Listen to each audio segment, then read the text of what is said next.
Oke, nampak. Oke, Chun. Jadi hari ini saya mau share 7 rahasia bagaimana untuk turun berat dan elak rebound.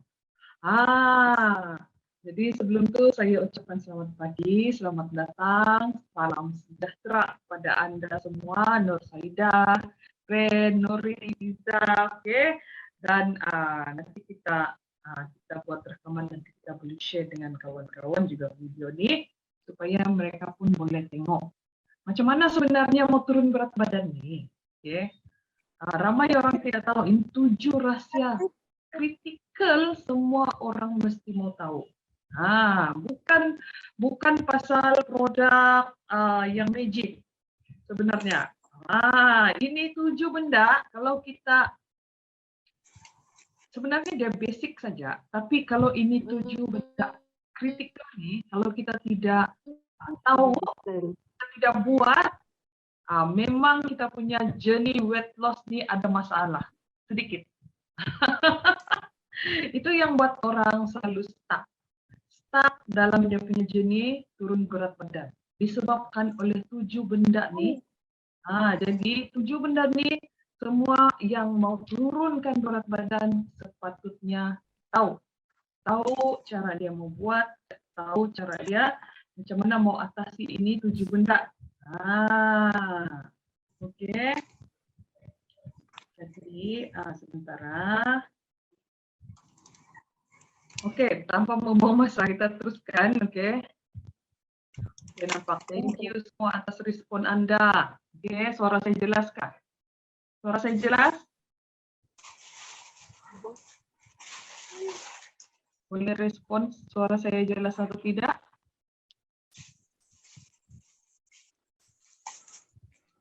Okey, sangat jelas. Okey. Jelas. Okey, thank you so much. Okey. Jadi, saya teruskan. Pertama sekali, rahasia pertama macam mana kita mau turun berat badan dan elak rebound yang kita perlu tahu adalah apa? Ini apa benda kritikal yang kita perlu tahu untuk weight loss yang berjaya? Kamu mau tahu nih kan? 7 benda aja sebenarnya, senang saja. Okey. Memang selalu bergelut dengan usaha mau turunkan berat badan. Usaha turun 10 kilo, naik 20 kilo. Aduh. Memang sakit jiwa. Pertama sekali adalah fikirkan pasal tabiat. Bukan mau fikir pasal kalori. Sebenarnya tabiat tuh yang kita kena pikir. Bukan kita terlalu pikirkan, oh ini berapa kalori, ini berapa kalori, ini berapa kalori, oh berapa kalori masuk, berapa kalori keluar. Yalah, saya paham lah kita mau buat kalori defisit, tapi sebenarnya kita kena pikirkan apa tabiat-tabiat kita tahu. Kita kena pikirkan apa tabiat-tabiat kita sehari-hari. Adakah kita memilih buah-buahan lebih daripada memilih benda-benda yang manis? Untuk weight loss yang berjaya dan kekal. Okey, kekal sebenarnya adalah perubahan tabiat atau perubahan habit atau perubahan lifestyle. Bukan berapa tera kita kira kalori. Sebenarnya kalau kita mau penurunan berat badan kita kekal lama, tidak rebound, adalah bergantung kepada berapa teranya kita nih. Ambil tabiat-tabiat yang bagus dan kekalkan tabiat itu sampai bila-bila. Contoh dia. Okey, dulu saya ada satu tabiat, suka makan Maggi tengah malam. Suka makan Maggi waktu shift malam. Itu tabiat. Okey, tabiat. Okey, imagine Maggi itu sudah 500 kalori. Lepas tu makan, lepas itu tidur. Jadi itu yang saya rasa menyumbang juga kepada kenaikan berat badan. Bagi saya personally. Oke. Jadi kita pikirkan tabiat, bukan bukan asyik mau kira kalori. Saya tidak katakan kira kalori itu tidak penting. Penting juga, tapi kadang-kadang kita terlalu serabutkan pikiran, ini berapa kalori. Adakah kita timbang makanan kita setiap kali? Kalau kita pakai app untuk kira kalori, kalau kita Google, oke, 100 gram kacang almond berapa kalori? Adakah kita timbang betul-betul apa yang kita makan? Kita ada masa untuk timbang. Kita kena pikir juga itu. Jadi kan kadang-kadang kita anggar saja. Betul atau tidak? Kita anggar saja. Tapi apa yang buat kita punya penurunan berat itu berjaya dan kekal lama adalah tabiat. Tabiat kita. Oke. Waktu saya mula-mula journey turunkan berat badan, saya list down 3 tabiat yang tidak sihat yang akan mengganggu penurunan berat badan saya. Saya akan duduk, saya akan pikir, apa tabiat saya yang boleh ganggu penurunan berat badan saya. Lepas itu saya akan pikir, macam mana mau atasi itu tabiat. Contoh. Makan sambil tengok TV. Itu contoh, salah satu contoh dia, makan sambil tengok TV. Bila kita makan sambil tengok TV, kita tidak dapat menikmati makanan itu.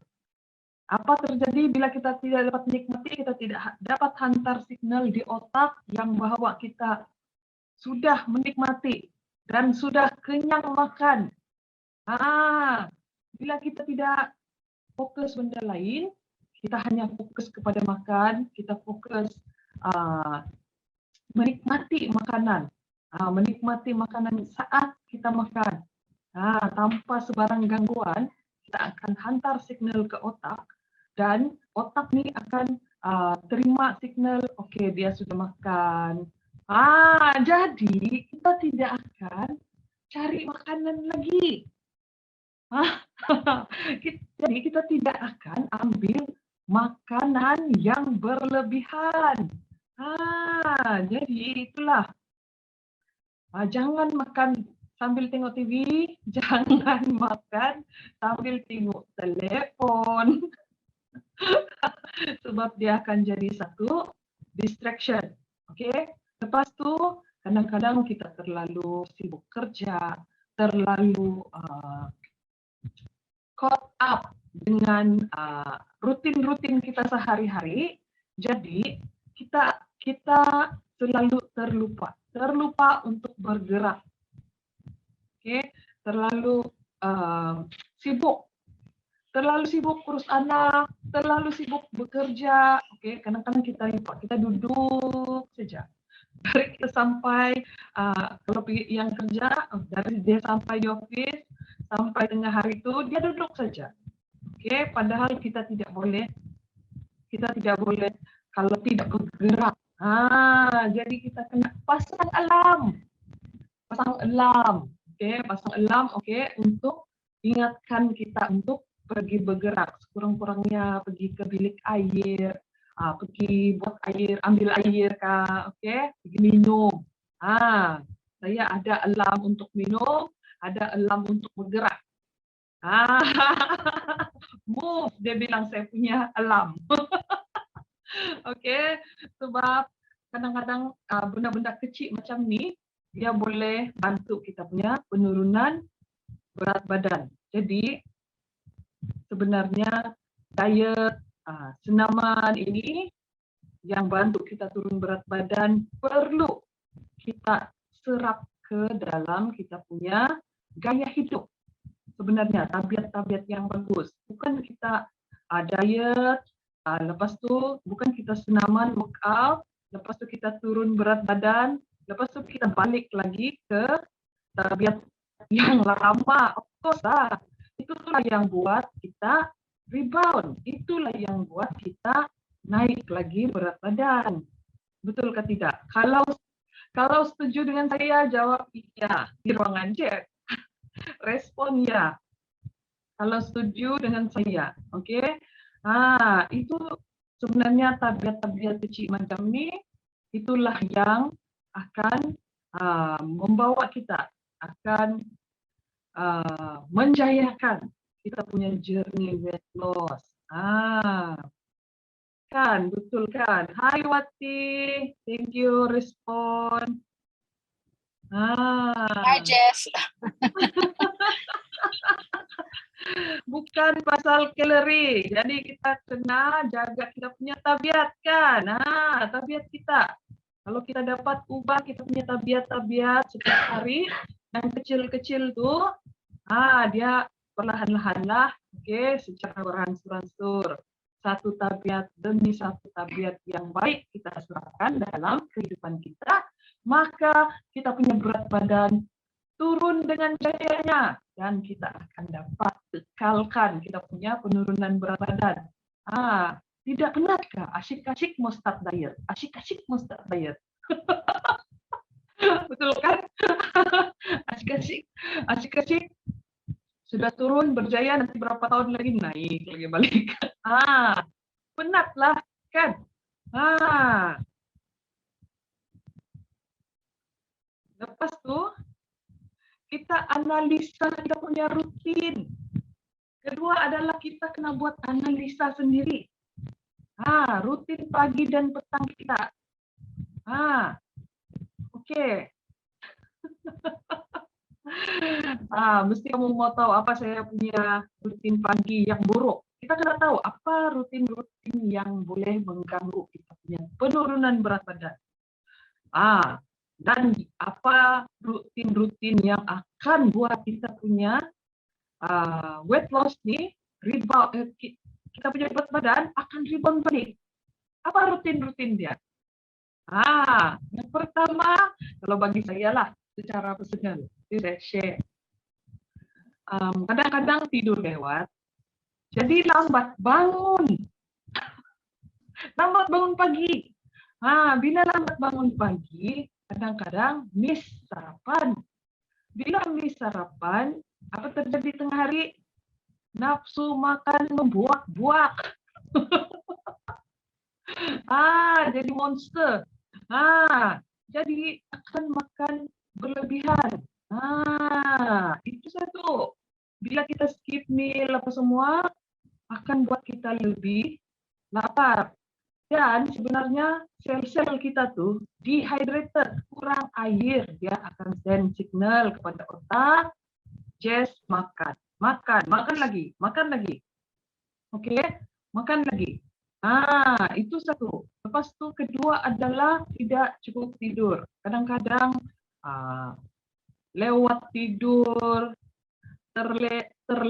terleka melihat drama Korea, terleka melihat pelakon Korea yang sangat handsome. Jadi kita kekurangan tidur. Bila kita kurang tidur, itu juga akan mempengaruhi kita punya journey weight loss. Kalau tidak cukup tidur, badan tidak cukup rehat, bagaimana dia mau proses? Mau baiki kita punya sel-sel, mau proses, supaya kita punya sel-sel, kita punya sistem di dalam badan akan berfungsi dengan baik. Kalau tidak cukup tidur, jadi kita kena tengok kita punya rutin tuh.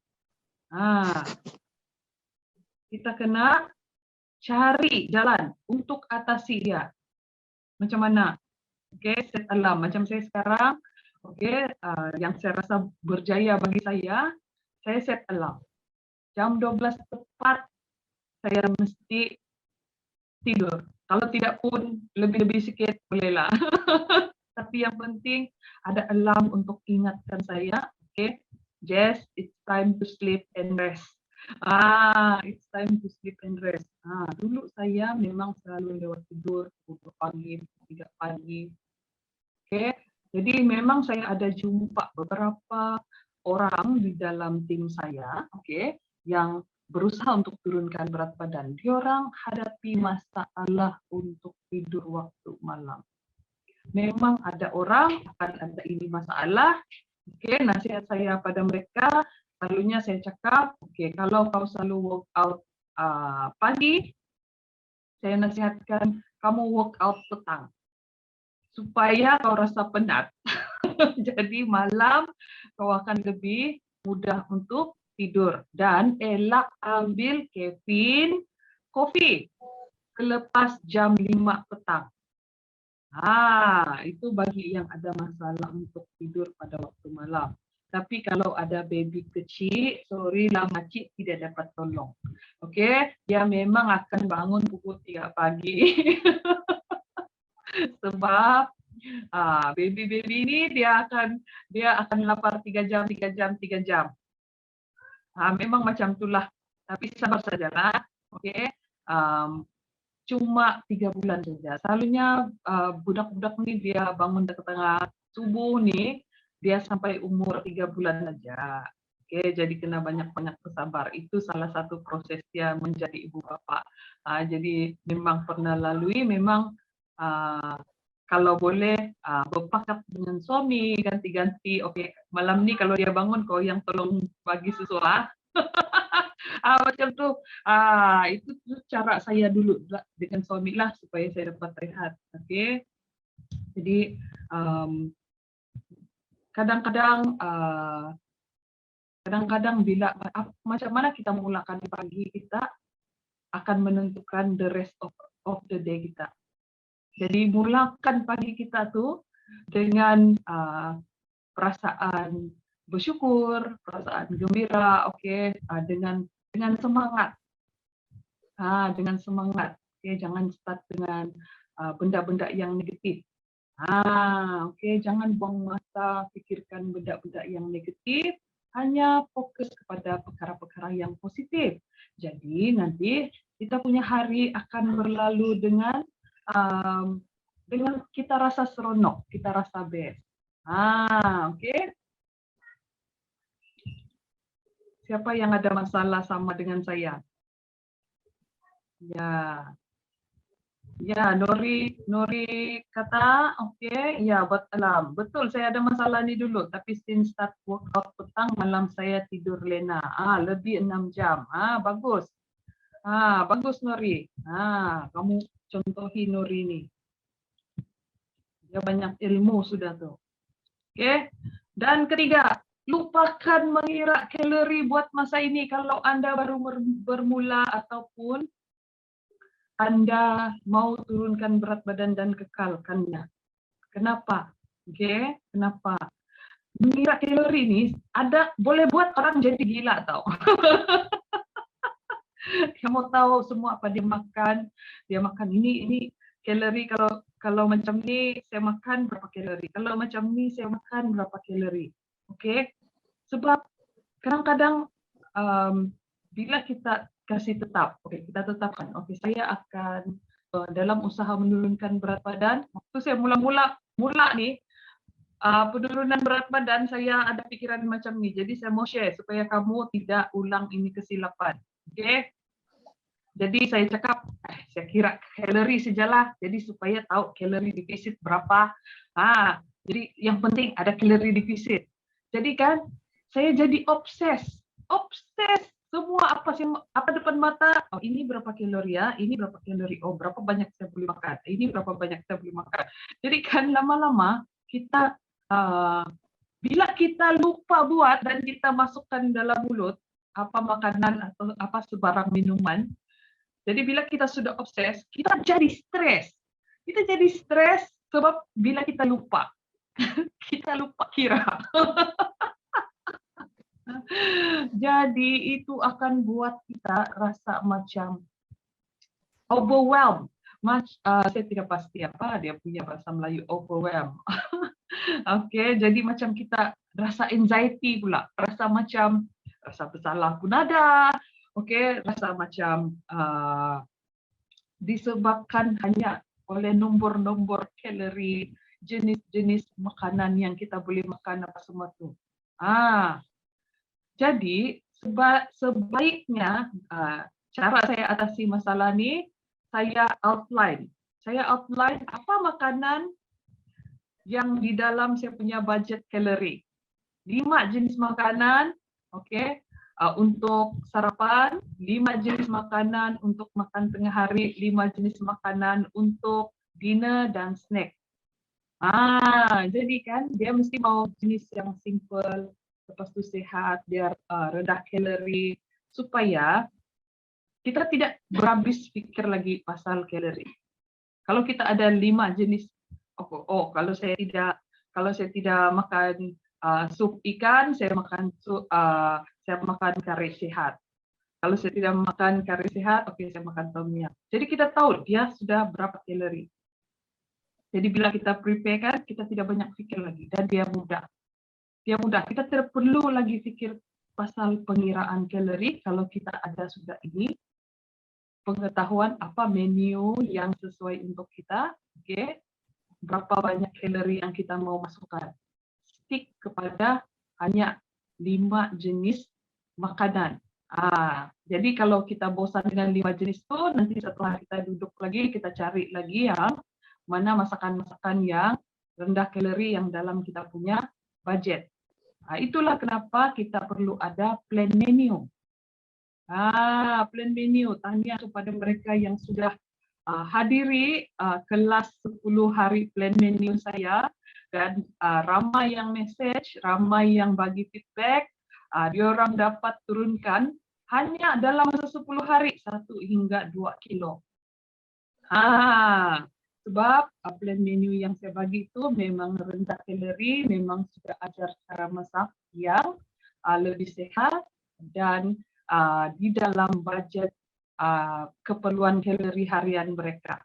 Okey. Jadi plan lah apa contoh breakfast. Saya bagi contoh lah. Okey, 2 biji telur sepenuh masak. Carrot, salad. Kadang-kadang ambil oatmeal pun cukup sebenarnya. Yang penting dia cukup dengan nutrisi untuk buat kita bertenaga sepanjang hari. Lepas tu kalau lunch kalau boleh ikutlah kita punya tabiat makan. Okey, jangan sibuk cari makanan yang mungkin kita tidak akan makan hari-hari. Itu satu tips saya. Kalau suka makan nasi, pastikan ada nasi. Kalau suka makan ikan, pastikan ada ikan, ayam. Yang kita tambah tu portion saja. Yang kita ubah tu adalah cara masak dia saja. Sebenarnya. Okey. Lepas tu kalau satu lagi tips last, selalu saya lekatkan resipi di dapur. Di depan mata. Jadi bila ada resipi itu yang sehat tu di depan mata, kan, kadang-kadang kita di dapur kita mau masak, kan, kita ada idea apa yang kita mau masak. Daripada kita pilih masakan yang lebih tinggi kalori. Okay, next. Dan yang keempat, buang segala rasa bersalah dan malu. Buang segala rasa bersalah dan malu. Okey. Selalunya orang yang berdiet ni, macam saya dululah. Okey, saya share pengalaman saya. Okey. Selalu rasa bersalah. Makan lebih sikit rasa bersalah. Kadang-kadang suami itu jahat. Kan? Kita sudah cantik-cantik diet, dia suapkan pula lagi kita, Mami makanlah sikit. Kesian Mami diet, makanlah satu sudu saja. Lepas tu rasa bersalah. Rasa bersalah. Kadang-kadang kita selalu dikuasai oleh emosi lagi. Kita selalu dikuasai oleh emosi. Perempuan ni dia punya kelemahan adalah perubahan hormon. perubahan hormon. Perubahan hormon bila kita datang bulan. Okey, bila kita period. Kita akan rasa mau makan lebih banyak dan macam-macam kita mau makan. Itu kadang-kadang sebulan satu kali kita akan rasa macam tu. Okey. Lepas tu kadang-kadang kita selalu fikirkan makanan itu adalah satu reward. Satu reward. Jadi kalau kita stres selalu kita akan cari makanan untuk beri kita comfort. Okey, apa yang saya belajar dalam journey weight loss saya dari 100 lebih kilo jadi 70 lebih kilo adalah okey, saya rasa kenapa saya punya comfort food adalah nasi. Saya bila saya stres, bila saya sedih, bila saya rasa dipengaruhi oleh emosi, saya akan saya akan makan nasi banyak-banyak. Dululah. Itulah juga mungkin salah satu penyumbang kepada berlebihan berat badan. Jadi kan kenapa? Sebab mungkin satu reward center kita di otak, okay, bila nasi putih kita makan, dia akan bila kita rasa kita punya badan dapat paras gula yang tinggi, lepas tu ada satu reward center di tengah-tengah kepala kita ni, di otak kita, dia akan hasilkan satu hormon yang akan buat kita rasa senang, rasa selesa, rasa gembira. Itulah kenapa kita selalu cari cake, kenapa kita selalu cari ice cream, okey, perempuan-perempuan ni, sebab kita mau capai itu perasaan. Okey, disebabkan oleh satu pusat di otak kita ni, dia panggil reward center. Okey, reward center. Jadi itulah saya rasa salah satu penyebab kenapa ramai perempuan-perempuan susah untuk turunkan berat badan. Disebabkan oleh ketagih itu perasaan. Bila kita tidak gembira di luar, kita tidak gembira di real world, kita akan beralih kepada makanan. Okey. Jadi itu dipanggil serotonin boost. Okey. Dia sama dengan antidepresan tahu, dia punya fungsi antidepresan. Itulah ada di grup kemarin ada yang share saya punya kalau saya sedih apa semua kan dia akan beralih kepada makanan, itu yang buat dia suka untuk turunkan berat badan. Jadi sepatutnya, saya bagi tips. Sepatutnya kalau kita rasa stres, kita buat senaman. Hanya brisk walk di depan TV setengah jam. Tengok, kamu masih mau cari makanan atau tidak? Okey. Kadang-kadang kita tidak dapat beza tau, lapar dengan rasa macam ni. Okey, jadi kita baca dulu. Okey. Thank you coach. Nursaida kata thank you coach. Saya sudah beli meal plan coach, dapat turun berat badan, good idea. Tampal saja di dapur menu dia. Ya, betul tu. Nori kata betul lah. Okey. Jadi siapa macam saya yang selalu cari makanan kalau stres. Kita kena buang itu tabiat. Kita kena bijak. Kita kena bijak untuk pilih antidepresan kita. Senaman adalah salah satu jenis antidepresan yang ramai orang tidak tahu. Yang tidak perlu kita bayar sebenarnya. Senaman. Ada orang sampai dia belanja banyak untuk beli makanan yang mahal-mahal. Semata-mata untuk legakan dia punya hati yang luka. Okey, untuk legakan dia punya perasaan. Padahal dia boleh saja buat workout, free saja pun. Selalu orang tidak pilih ini workout. Sebab ramai orang anggap workout ini satu hukuman. Jangan anggap workout ini satu hukuman. Anggap dia satu cara untuk kita buang segala stres. Dia satu obat sebenarnya. Oke. Lepas tu yang kelima adalah ubah suai persekitaran rumah Anda. Macam mana? Ada orang di dalam bilik tidur dia ada TV. Ada orang dia punya fridge di ruang tamu.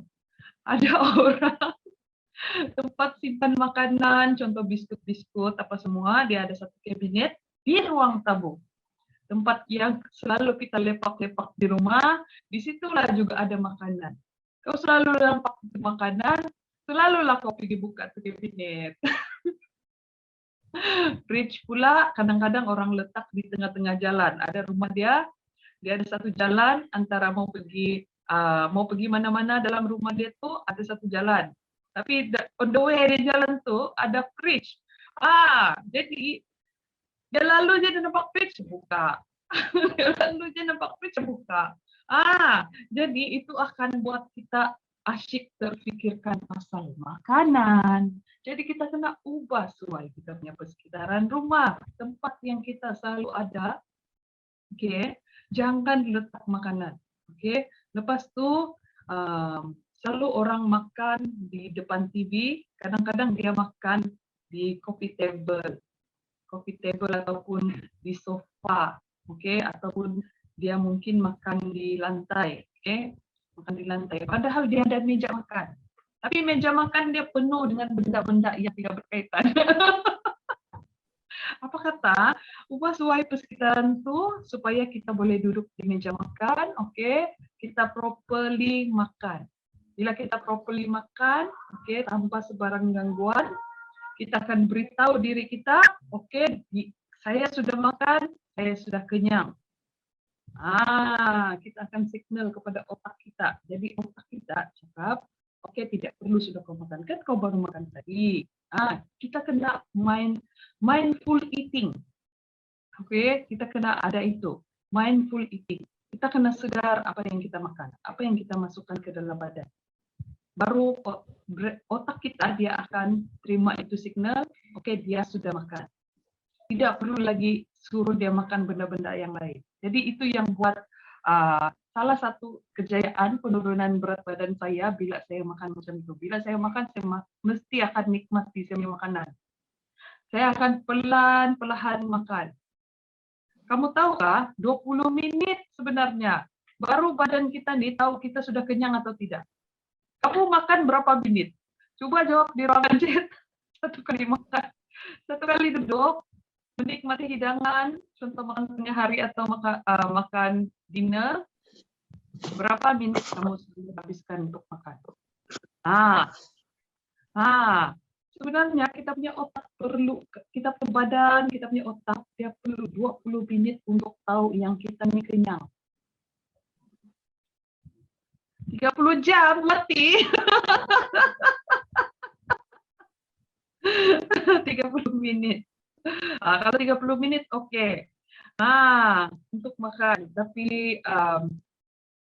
Tapi ya memang kalau kerja macam kami kan, kami punya kerja, kadang-kadang yang kerja shift memang kelang-kabut untuk makan. Jadi kita kena rancang kita punya masak, makan.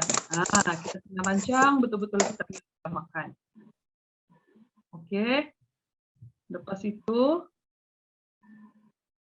kita kena pikirlah, persekitaran kita tuh membantu kita punya penurunan berat badan ataupun tidak. Kalau kita tidak buat sesuatu pasal ini sangat-sangat penting tahu. Kita akan rebound kita punya berat badan itu nanti. Terlalu senang akses kepada makanan pun susah, asyik nampak makanan pun susah. Kita kena ubah suai kita punya persekitaran.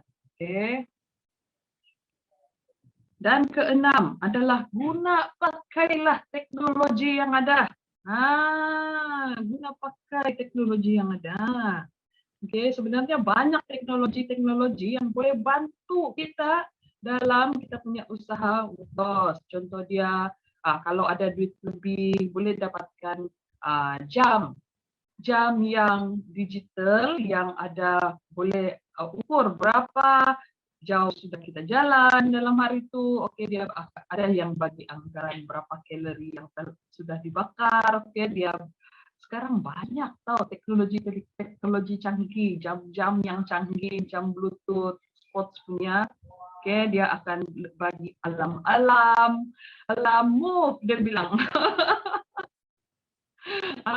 Jadi dia akan ingatkan kita untuk bergerak.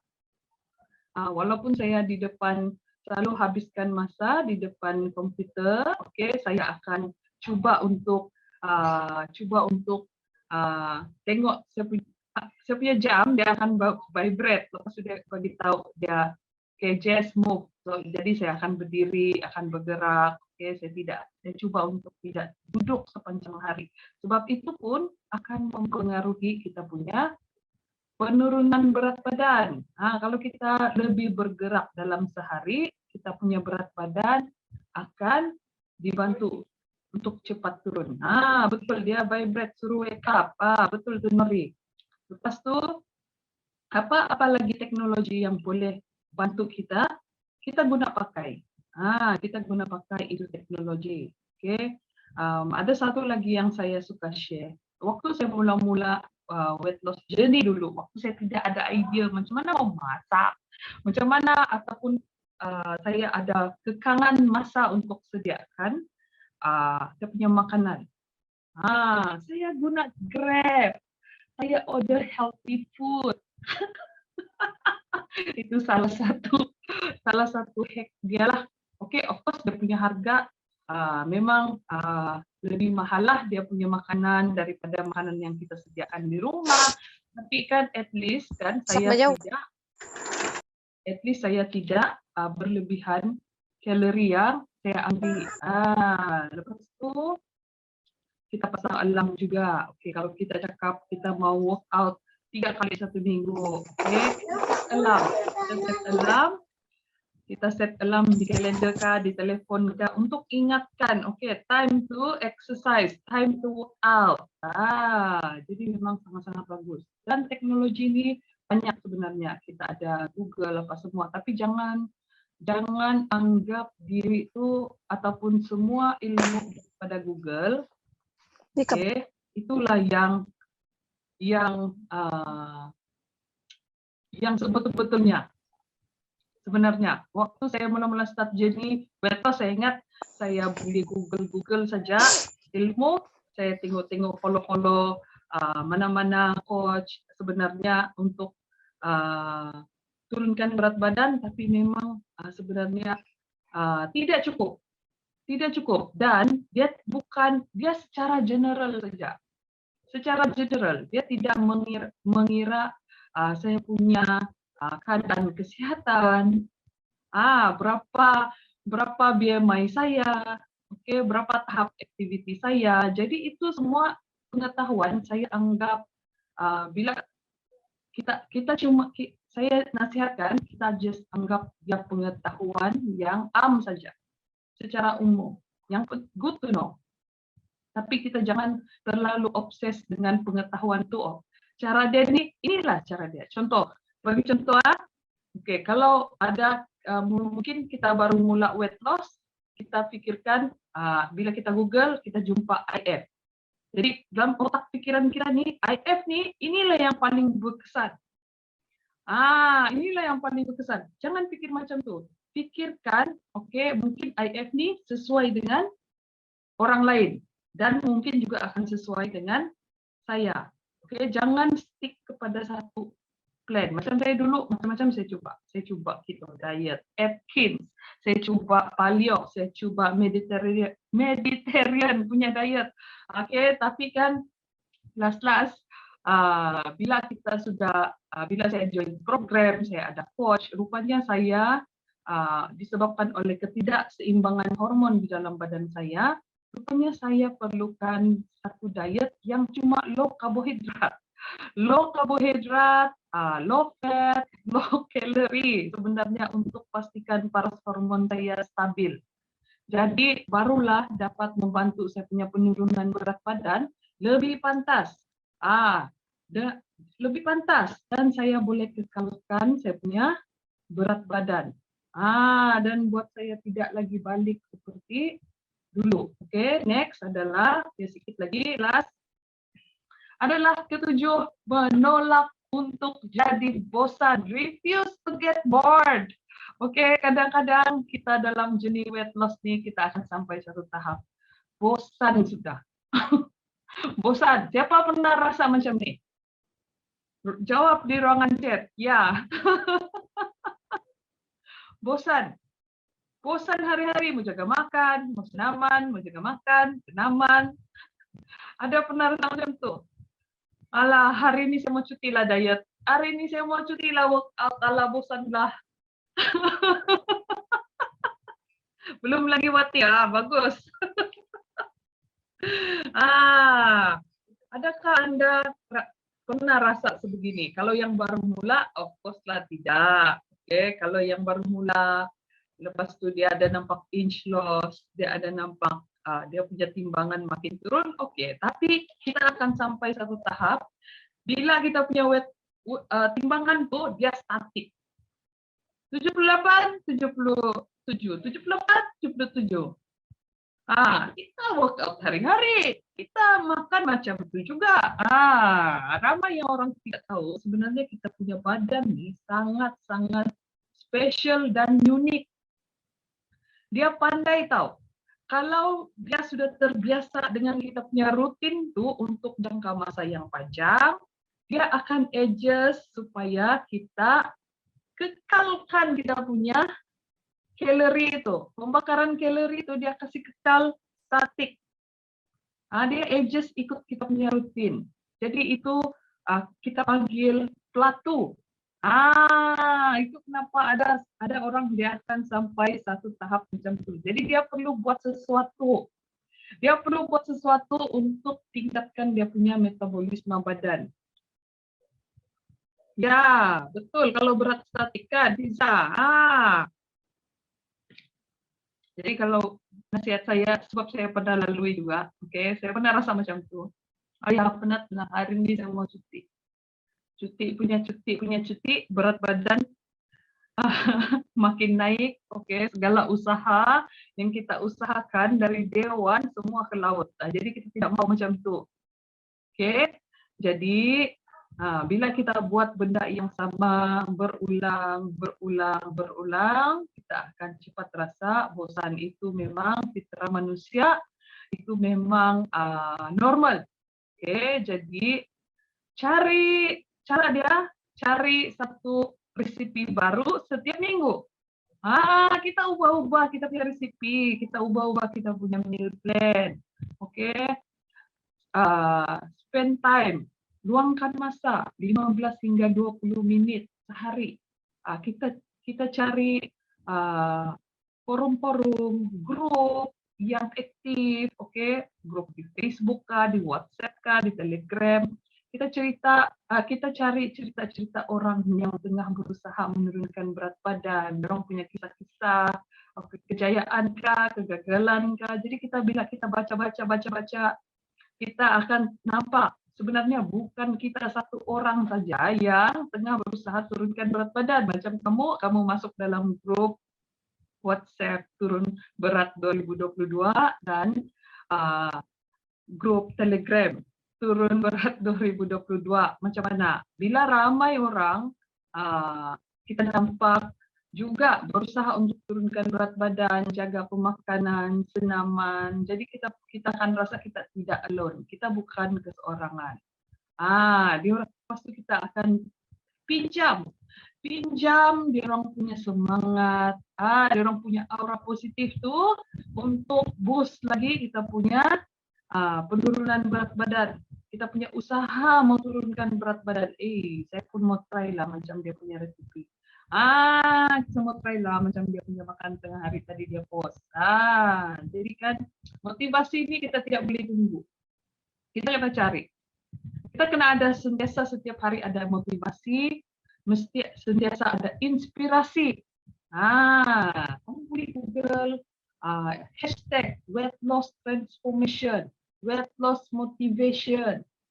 Setiap hari luangkan masa supaya kita kekal bermotivasi dalam usaha untuk turunkan berat badan lah di Instagram kah, di Facebook kah. Jadi kita boleh tengok dia punya amazing success story dia supaya kita lebih rasa inspired. Kita bayangkan kita di tempat dia. Macam mana kalau kita yang berjaya macam dia.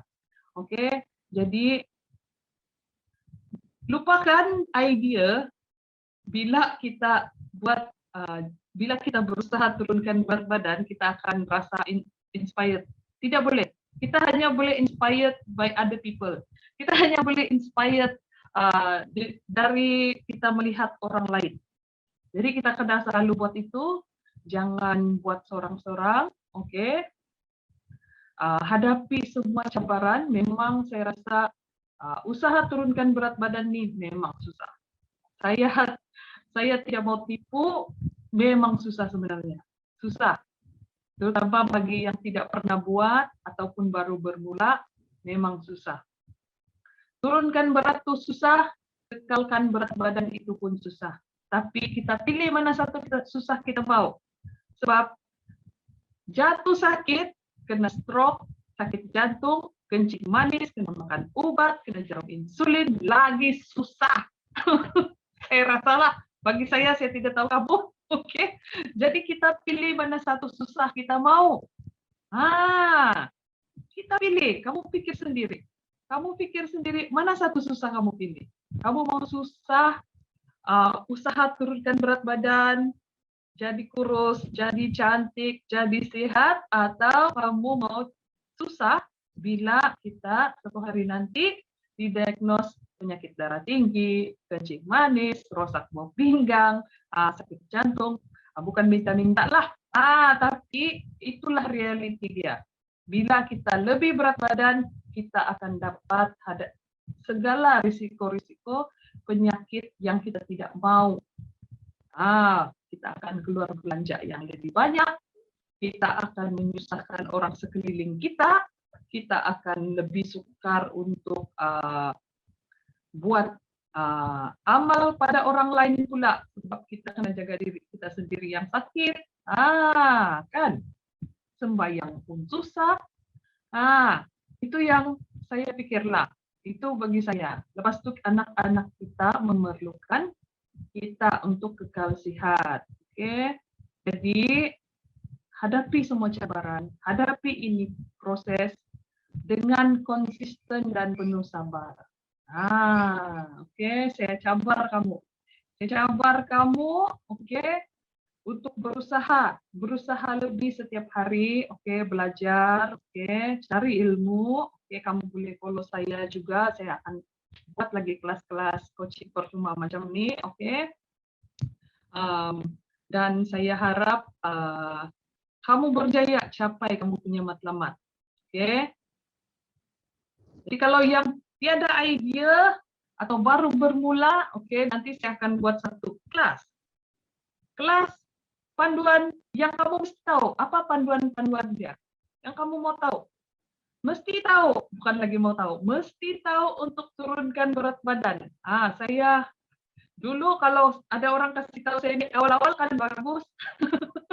Bagi saya lah, benda-benda, ada beberapa benda yang kita perlu tahu untuk turunkan berat badan. Oke, ada e-book dia. Ada e-book dia percuma bagi siapa yang ikut kelas. Jadi kalau siapa yang berminat mau ikut nih kelas, nanti boleh tanya saya, oke, boleh PM saya untuk details dia, oke. Jadi pastikan kamu hadiri kelas ini. Kalau kamu mau ilmu lagi untuk turunkan berat badan. Untuk supaya kamu berjaya turunkan berat badan. Sebab saya yakin kalau kamu ada ilmu-ilmu ini, oke, benda-benda ini kamu sudah tahu, memang senang sudah kamu mulakan kamu punya journey turun berat badan daripada kamu just ambil sana sini punya ilmu, tidak ada panduan yang betul-betul bantu kita turunkan berat badan. Nanti kamu join. Ya betul, oke, kita tengok kalau ada apa-apa soalan. Ya betul Plato, ini yang suram, tapi biasanya kena maintain je dengan makanan yang sedia ada. No, Nori, you have to change your routine, your diet, you have to change. Kena ubah. Kalau kita sampai statik, kita kena buat sesuatu. Kita kena buat sesuatu. Kita kena buat sesuatu. Sebab kita punya badan sudah terbiasa itu rutin, dia jahat tau badan kita ni. Dia tidak mau bakar lagi sebab manusia ni dia memang dilahirkan dengan insting survival mode. Okay? Pembakaran kalori yang berlebihan adalah satu benda yang ini badan tidak suka buat. Dia tidak suka buat.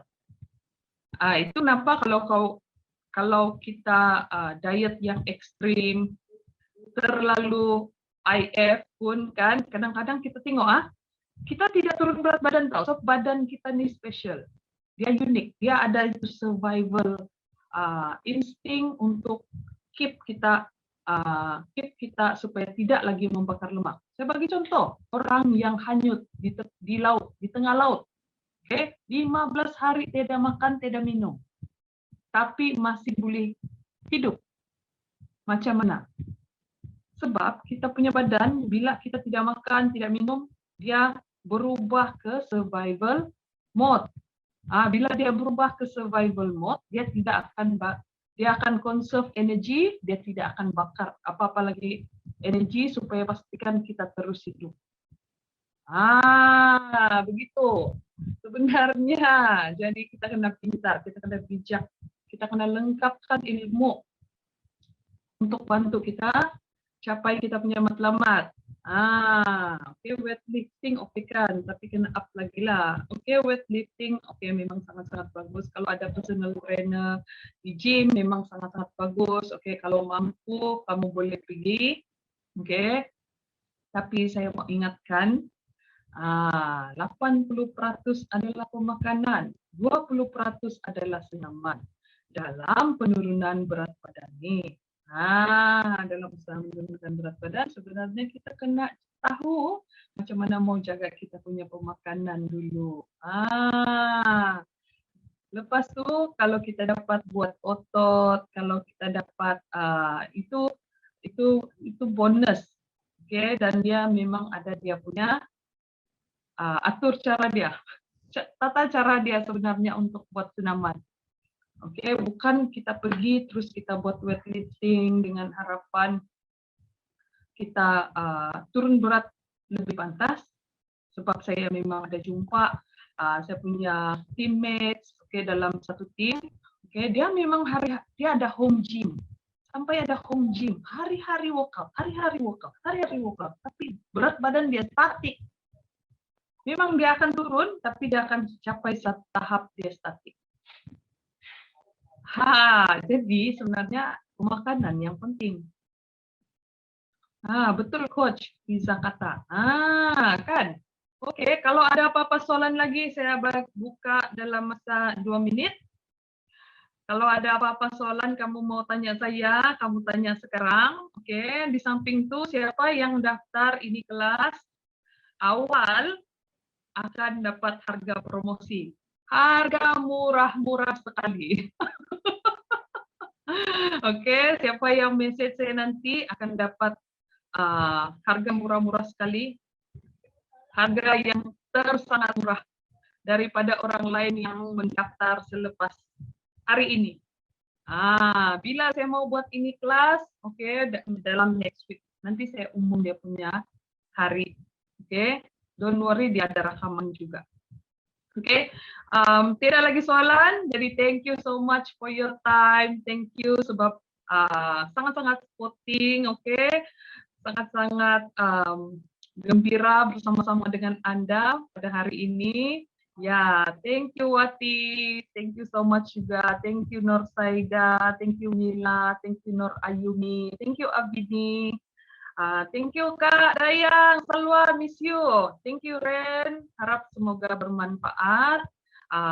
Semoga semoga kamu dapat sesuatu daripada sharing saya hari ini, dan saya doakan Anda semua capai kamu punya matlamat berat badan secara pantas, sehat dan selamat. Oke, itu yang penting.